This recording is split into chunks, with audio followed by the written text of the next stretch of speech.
आपने जो अभी कहा टीवी पर बैठकर सत्संग मिल जाता है, टीवी पर बैठकर सत्संग नहीं मिलता है। That is very important. TV पर बैठकर टॉक मिलती है, लेक्चर मिलता है, प्रवचन मिलता है, प्रोग्राम मिलता है, मुरली मिलती है, क्लासेस मिलती है। टीवी पर सामने वॉच करके सत्संग नहीं मिल सकता है। संग नहीं मिलता, संग नहीं मिलता है। Over a period of time सत्संग शब्द को हमने किसके लिए यूज करना शुरू कर दिया कि ऐसे संगठन है, बैठकर एक प्रवचन चल रहा है, वो सत्संग है। तो वो प्रवचन तो हम अपने घर में बैठकर भी सुन रहे हैं, तो हमने कहा सत्संग तो हम घर में बैठकर भी सुन सकते हैं। सत्संग मतलब सत्य वाइब्रेशंस का संग। जैसे हम बचपन से सुनते आए, संग का ध्यान रखना है। जैसा संग वैसा रंग, संग तारे संग डुबोए। बाप रे। सत्संग तारे कुसंग डुबोए। तो संग मतलब हम सोचते थे the friends we have, the school we go to, the people we are with, वो हमारा संग है। हाँ, संगत कहते हैं। संगत।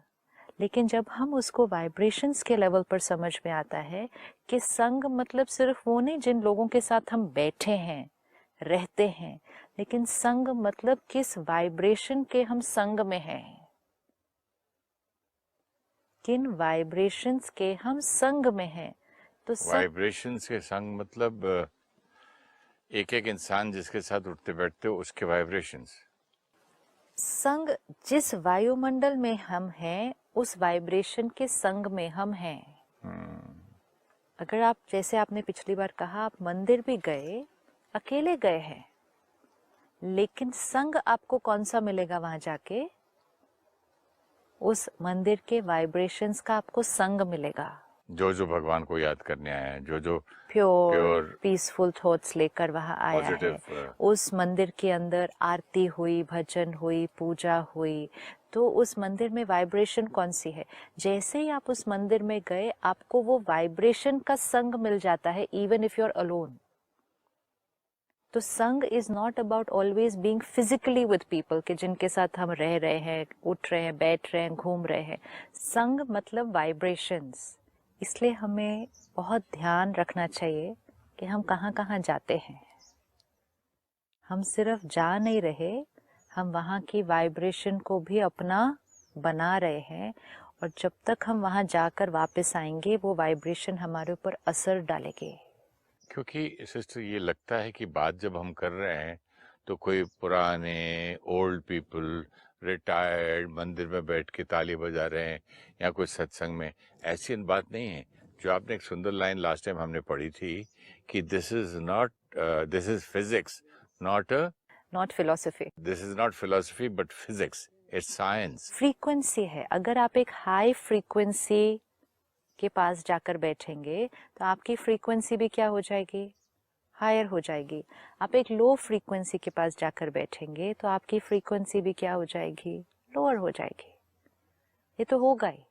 आज आप सुबह मंदिर जाएं, या जैसे आप सेंटर पर आते हैं मेडिटेशन करने, तो वहां क्योंकि सारी आत्माएं एक ऊंची सोच लेकर बैठ रहे हैं, परमात्मा को याद कर रहे हैं, मेडिटेशन कर रहे हैं, तो वहाँ की फ्रीक्वेंसी क्या होगी?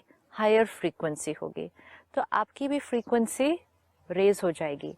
फिर आप बाहर आइए, फिर आप अपने ऑफिस चलते हैं, हम अपने वर्क प्लेस पे जाते हैं। वहाँ के वातावरण में क्या है? काम का टेंशन, किसी को किसी से ईर्ष्या है, ये सब वहाँ का वातावरण है। तो वहाँ की फ्रीक्वेंसी क्या होगी? थोड़ी लोअर है, तो हमारे ऊपर भी उसका असर पड़ सकता है।